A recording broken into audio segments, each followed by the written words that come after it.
Well, we're beginning a brand new series today called Time of Your Life. And so for the next few weeks, we're going to talk about time. Now, it's such an interesting thing when it comes to time. One of the things that we all have in common as it relates to time is we are almost always in our culture conscious of what time it is because of our watches, because of our cell phones, if you're in school, because there's always a clock on the wall. And so a half a dozen times a day or a dozen times a day, you check to see what time it is. In fact, one of the most common questions, maybe the most common question you ask about time is, what time is it?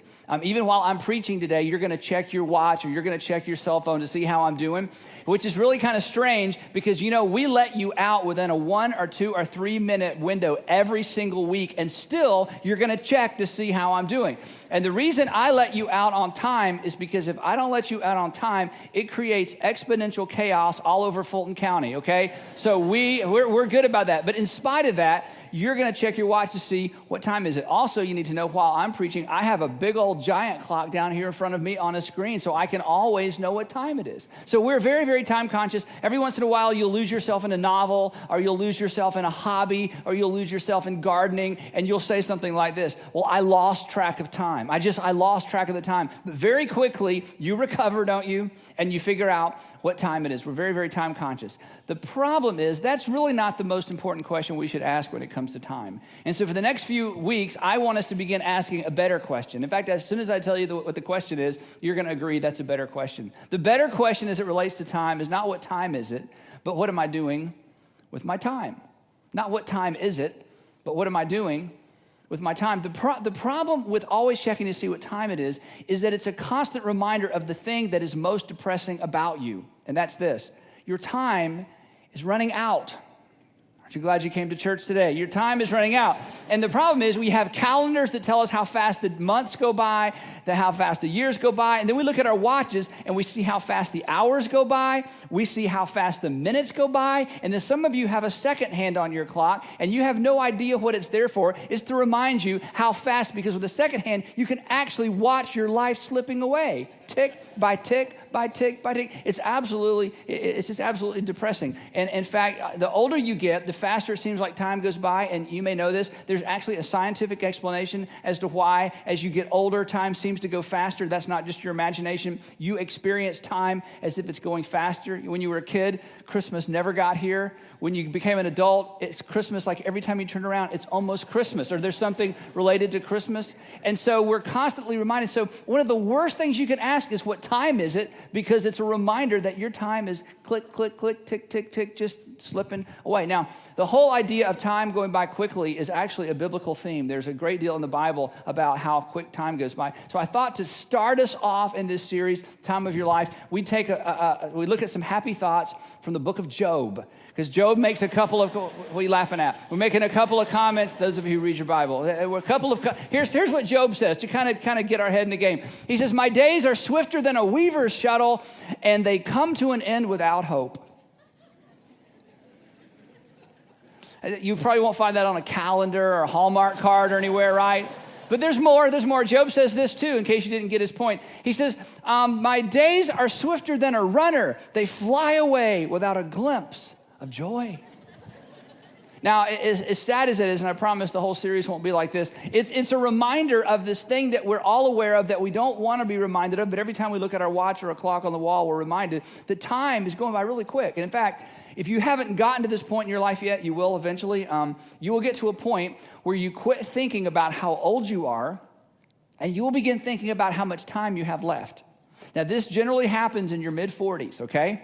It's not the same date for everybody, but you get to a point where instead of thinking, I'm 18, I'm 21, I'm 30, happy 40th birthday, and then somewhere in there between 40 and 50 for most people, you're going to wake up one day, another happy thought, and you're going to be like, oh, I'm running out of time. Instead of looking back at how old you are, you're going to look out into the future, and you're going to sense that there's a finish line out there. And I remember when this happened for me, I kind of went into this neurotic thing to drive Sandra crazy, and I started saying this. I'd say, you know what? If we're going to do something, we better go ahead and do it.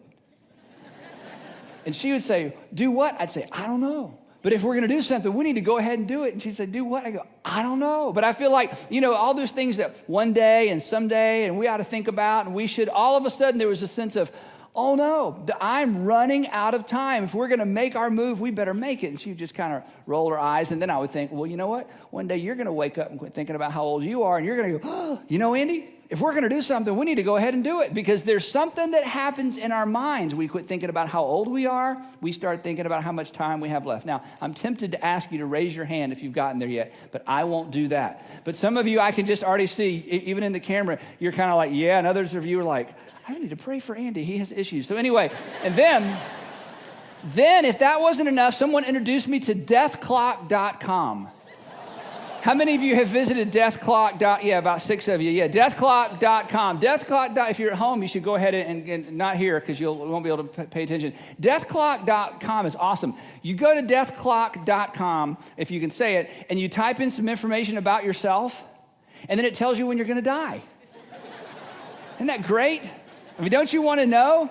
And then you can cheat. You can say, well, I'm not really that much of a pessimist. And your spouse will go, no, you're a pessimist, okay? Because that knocks years off your life. Now, all of that, again, it's kind of sad. But the point is, time just keeps on clicking by. It just does. And we don't, on one hand, we don't want to be reminded of that. On the other hand, we're always saying, what time is it? What time is it? What time is it? Look at the second hand. Where did the time go? I lost track of time. How could it be Christmas again? So maybe a better focus, rather than what time is it, even though you're going to keep asking that question, is what am I doing with my time? Not what time is it, but what am I doing with my time? Maybe I should begin trying to live my life or spend my time, because your life is your time, you know that. Maybe I should begin living my life, spending my time with the end in mind. Now, that's a big idea, and that's something we can't really argue with. And in that particular arena, we get some real help, not from Job. We're done with Job. We get some help from a guy we're all familiar with who wrote, whose story is a big part of the scripture, especially the Old Testament. His name is Moses. Moses, you may not know this, actually wrote one of the Psalms. When we think of the Psalms, we generally think of who? David, right? Because David wrote most of the Psalms. But actually, there is a psalm that was written by Moses. And if you want to turn to it and follow with me, we're going to be in Psalm chapter 90. Psalm chapter 90. This psalm was actually written by Moses. Now, let me tell you why Moses is a great person for us to go to when it comes to learning about time. Here's why. Moses, as you know, when he was a baby, he was a Hebrew, and he was taken by Pharaoh's daughter, and he was raised as an Egyptian. He learned to walk like an Egyptian, talk like an Egyptian, okay? He did, really. He actually did. That's where, anyway. So he walked and talked like an Egyptian. Then one day in his late teens or early 20s, he realized, you know what? I'm not an Egyptian.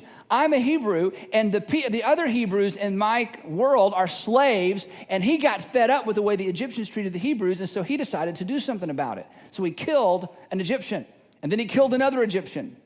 And then he thought, this is going to take like a long time. If I kill all the Egyptians, I don't know, that's not really what happened. Anyway, he killed 2 Egyptians, and he was run out of the country. He fled for his life, actually. He ends up in the wilderness. So he went from one extreme to the other. He was like a prince of Egypt, and now he's a fugitive from the Egyptians, living out in the wilderness, runs into a family of shepherds. They hire him. He becomes a shepherd. Now, here's the interesting thing. Moses spent 40 years. Just pause and let that settle in on you.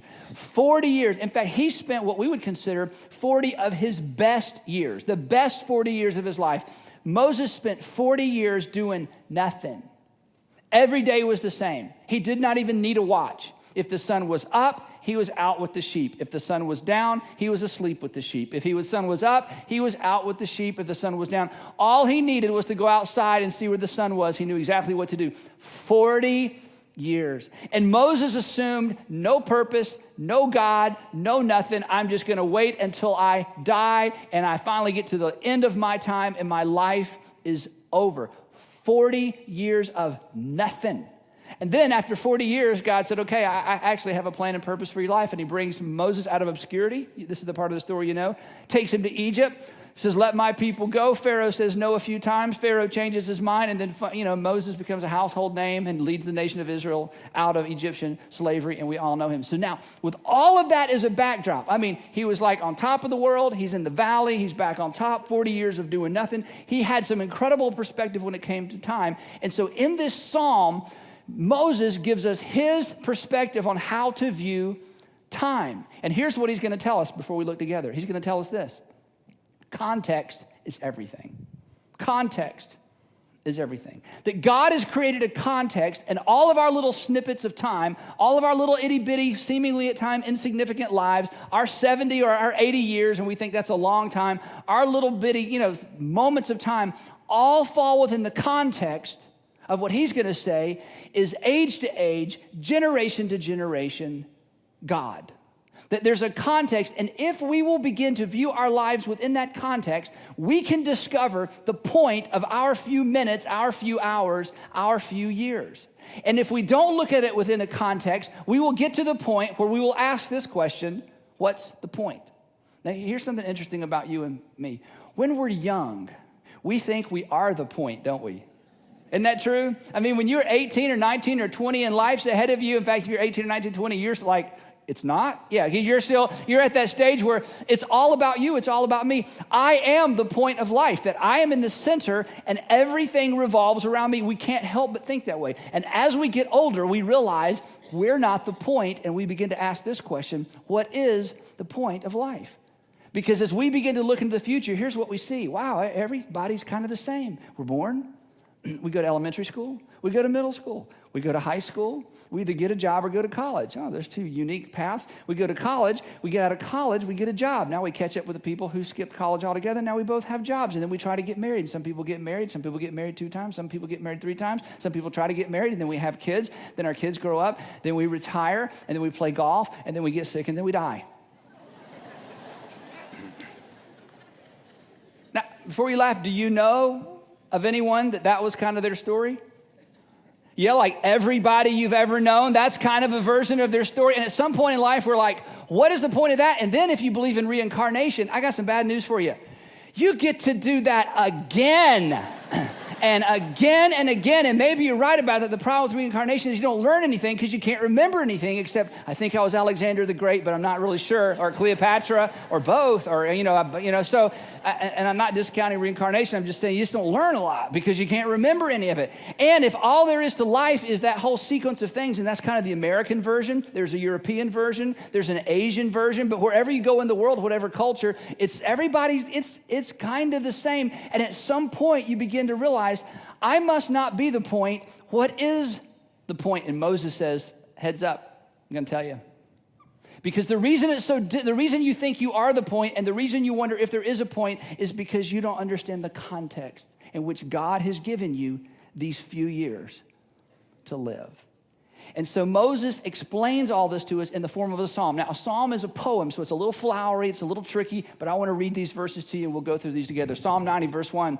Lord, you have been our dwelling. Our is the nation of Israel.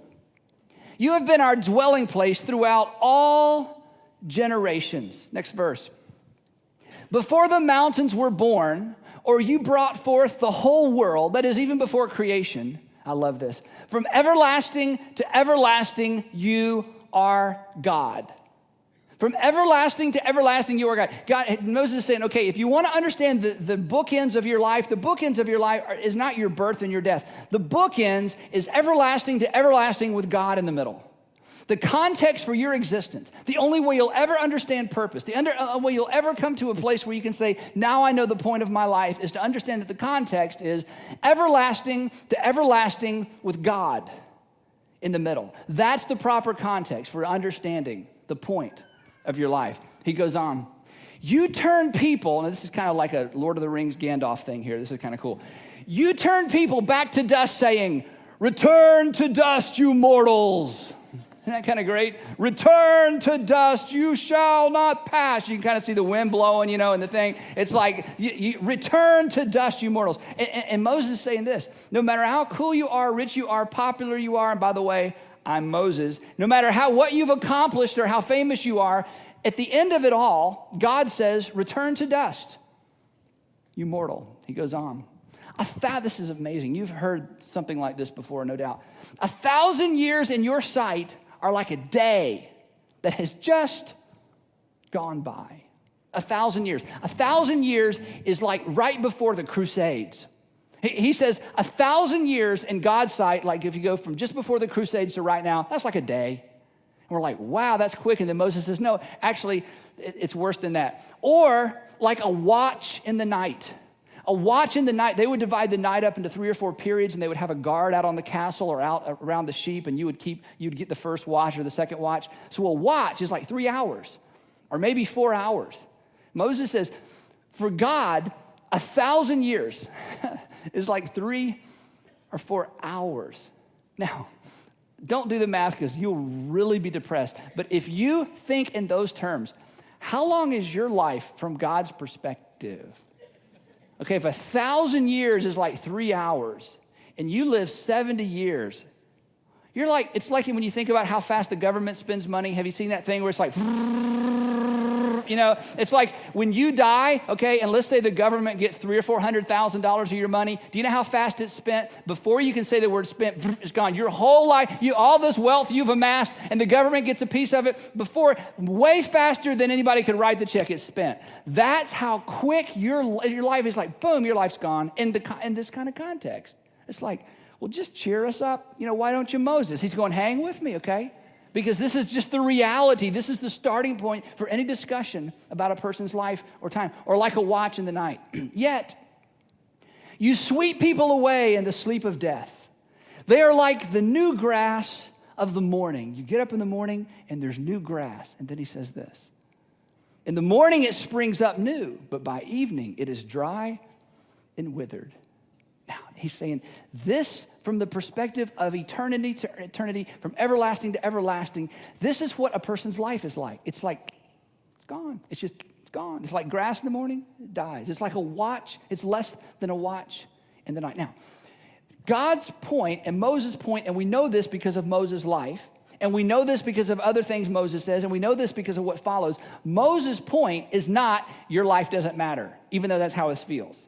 Moses' point is, hey, do whatever you want to because it doesn't matter. You're just dust to ashes and dust to dust. His point isn't that. His point is that your life is so brief.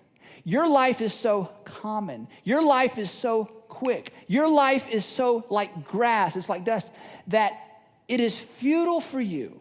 And it is futile for me to try to create something meaningful on our own because the truth is we really don't have enough time.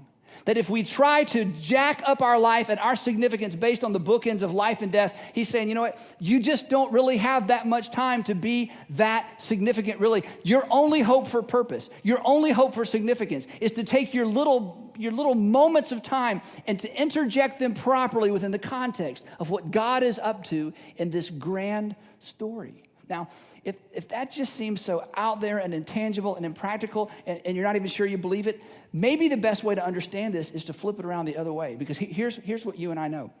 If you have ever spent time with or worked for a person that tried to make the whole world about themselves, they never got over being 16, where the whole world revolved around them. And if you're 16, I'm not trying to offend you.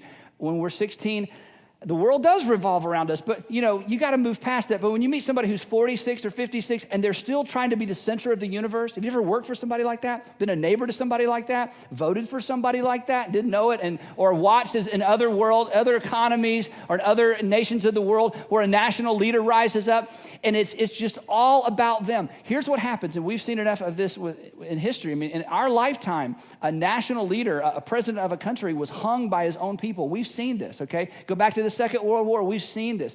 Look at different countries in the world, we've seen this. Look at some of the biggest corporations in America, we've seen this. Look at some current politicians, we've seen this. Here's what happens. When a person refuses to give in to the fact that there is no significance apart from what God is up to in the world, and when they try to create significance just within the context of their life and their power and their wealth and who they know and what they're going to do, two things always happen.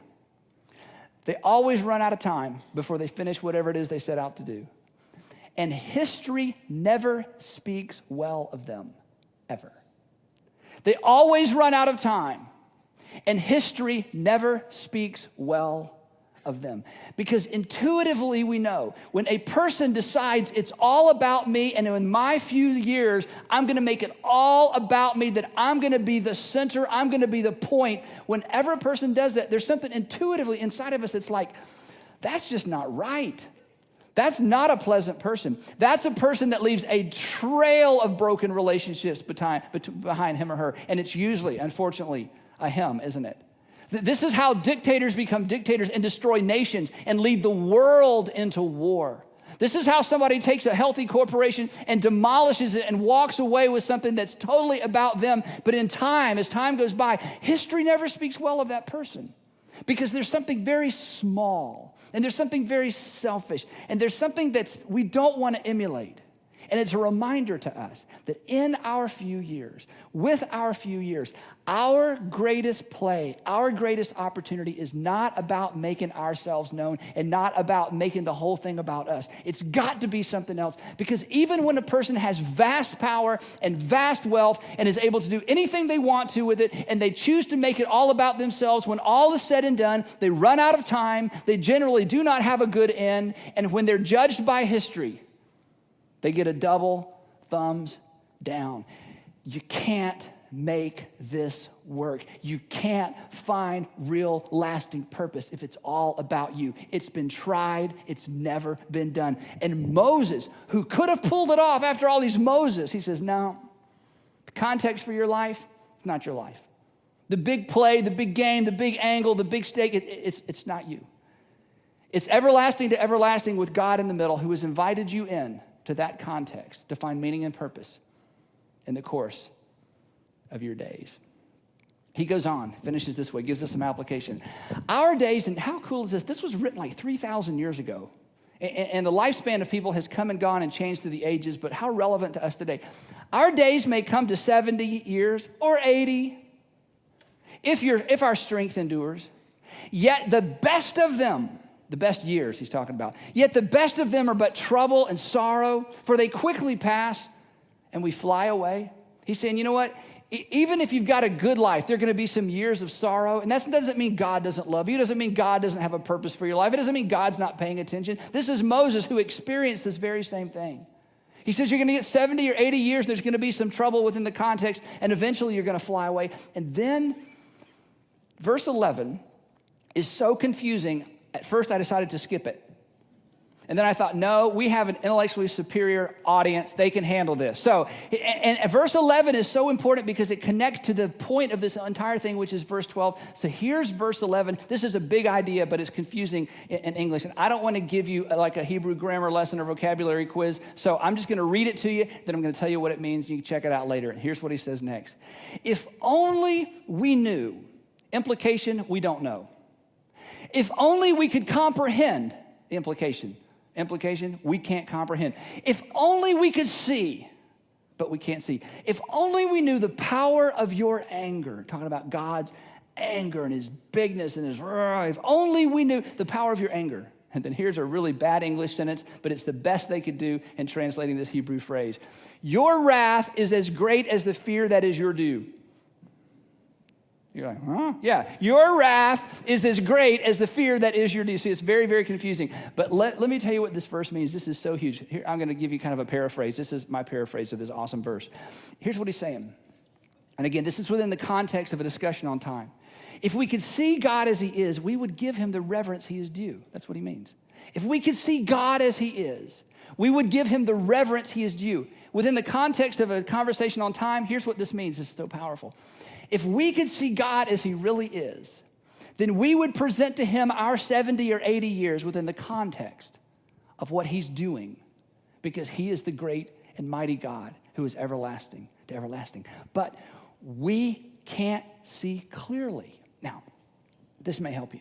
There are all kinds of theories about why God is so confusing and why God is so difficult to figure out God. The ancients, way back hundreds of years ago, writers said this.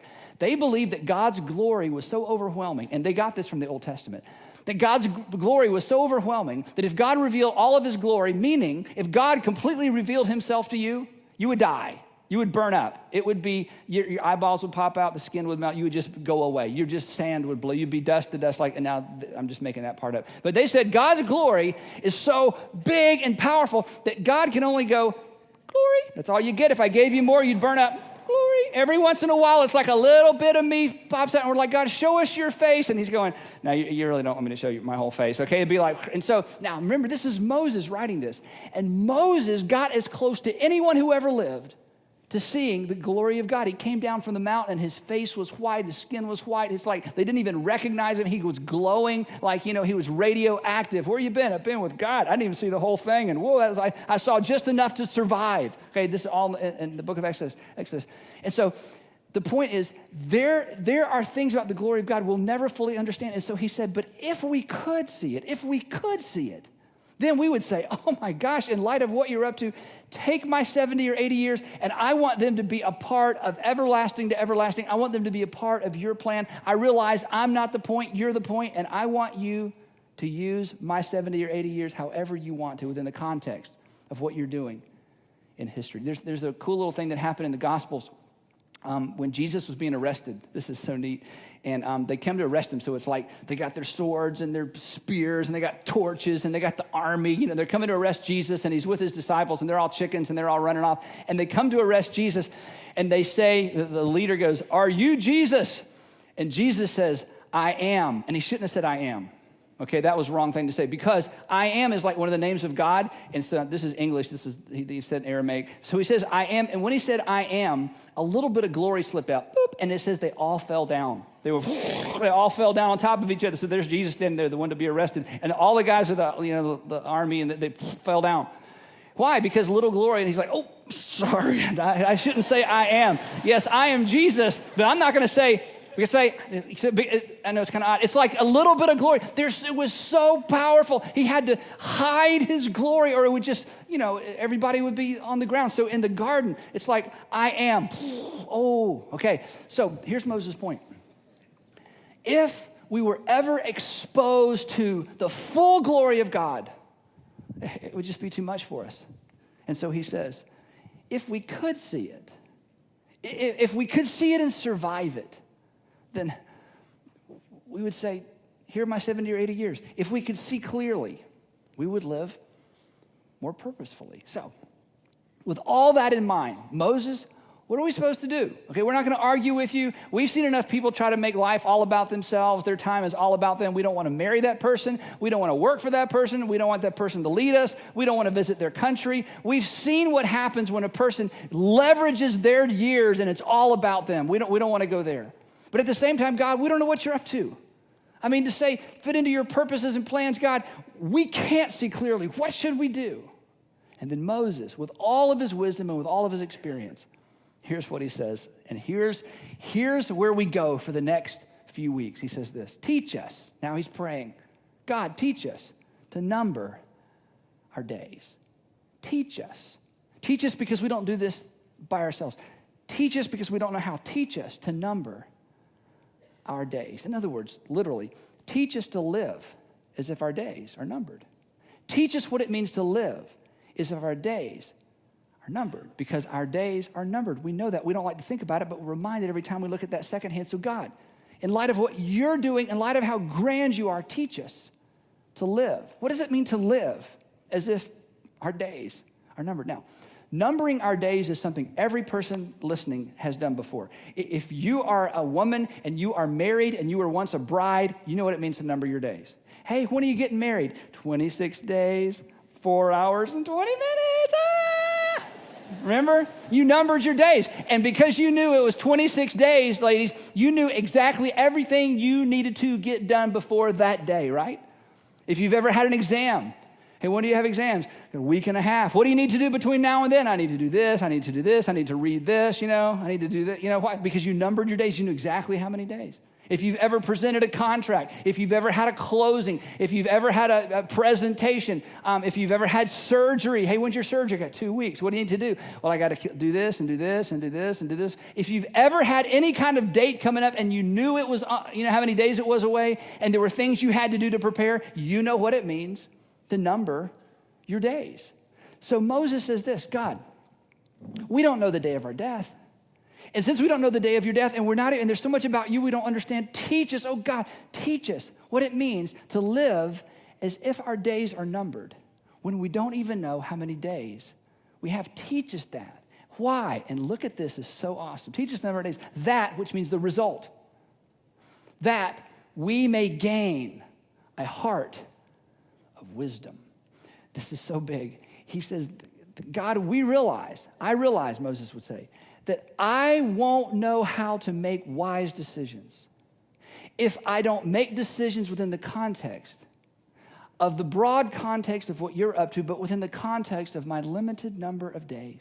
God, I will make better decisions. I'll make better financial decisions. I'll make better relational decisions. I'll make better parenting decisions. I will make better professional, educational decisions. I will be far wiser if I make decisions within the context of knowing that my days are numbered. Teach me to number my days that I may gain a heart of wisdom. It's living with the knowledge that your days are numbered that drives you to better decision making. Teach us to number our days that we may gain a heart of wisdom. Instead of always saying, what time is it? No, God, I want to know what to do with my limited time. I acknowledge my time is limited, and since it's limited, since my days are numbered, show me what I'm to do with the days that I have left. Now listen, this is not depressing news. This is not, the end's coming, the end is near.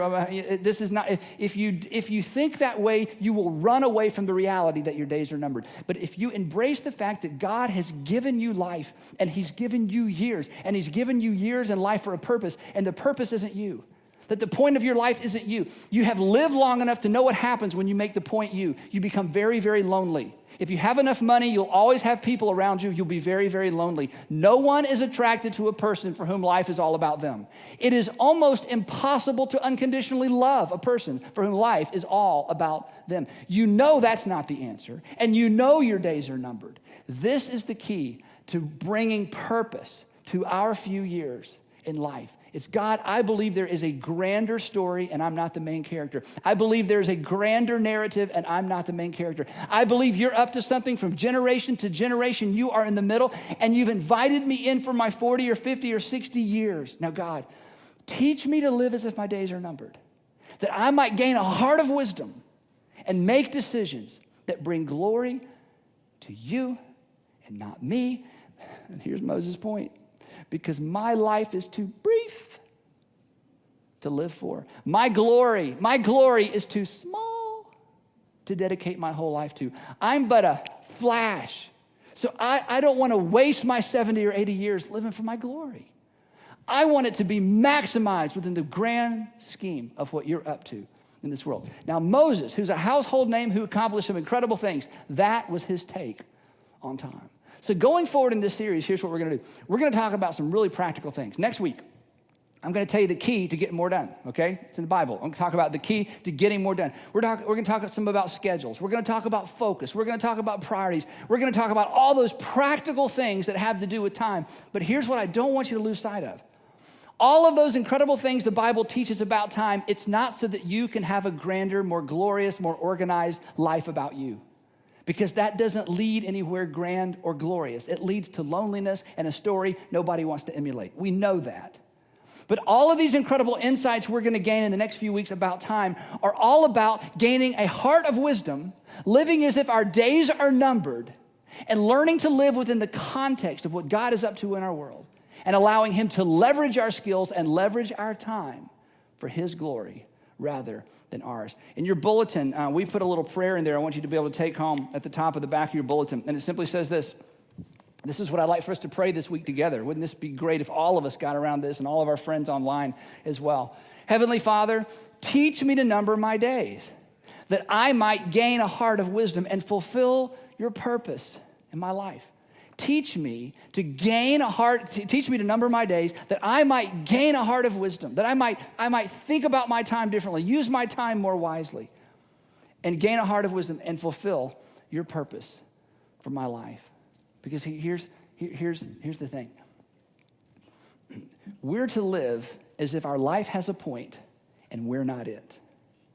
We're to live as if we're a part of a much grander narrative than our life will ever reflect. And we're to live as if our time is limited, because it is. And most importantly, we're to live as if we have been invited in to everlasting to everlasting.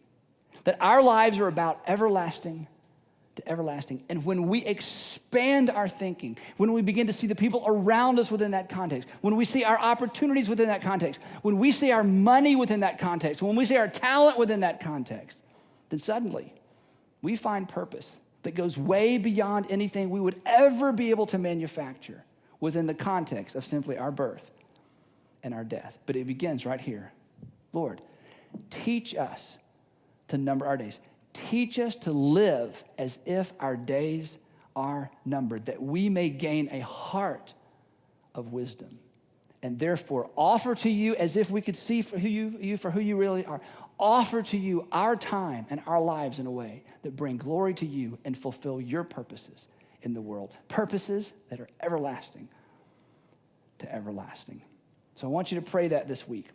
Even if it doesn't make sense, begin to pray that this week. And the next week we'll talk about some practical stuff. But how cool would it be to have a church this size in our communities, full of people who understand that the broadest context for our lives is not even our lives at all.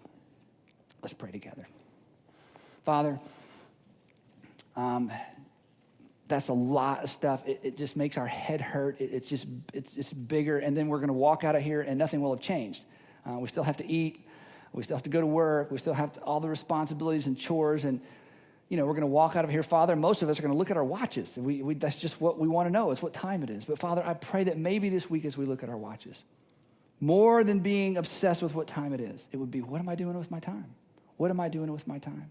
And Father, would you give each of us wisdom to know what to do with this giant idea that we've been called to number our days and to live as if our days are numbered.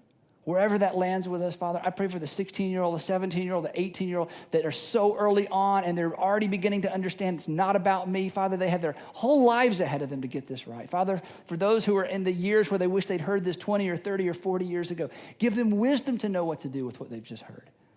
And then give us the courage to do it. And Father, I pray that we'd be a church, we'd be a congregation, we'd be a group who never makes the mistake of trying to live for our little itty-bitty fleeting glory, but it would be all about you. In Jesus' name we pray these things. Amen. Thanks so much for being here. We'll see you next week.